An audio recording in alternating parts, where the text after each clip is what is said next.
那其实这会儿就很想知道了，因为我们刚刚有问过你对婚姻的看法，你说是随缘。那么在这首歌曲中，你一直出现的这个阿加拉是什么意思？阿加拉是女孩的意思。女孩。那你说的这个傻傻的阿加拉，你还在想着她，就是阿加拉，就是我们西藏语里阿加拉也是比较算是尊重的女孩，女人都行，但是一叫你阿加的话，比较尊重才叫你阿加。是女孩的意思。你是在形容自己吗？对，我说傻傻的阿加拉，你还在想着她。追我追的特别多的那些人，现在见到我都不理我了。为什么？不知道。我其实也没有什么，我跟以前没有什么区别，我只不过是北京。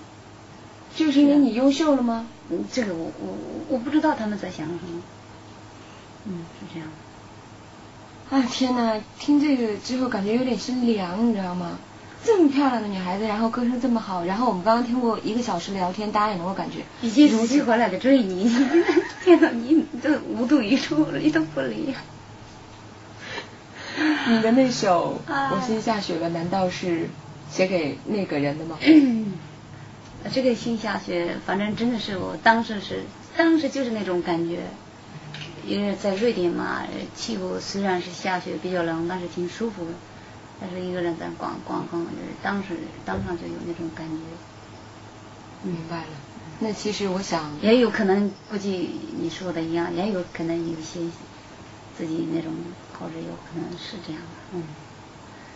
还是说随缘吧。我觉得佛教不是信这个缘，看看佛教也信。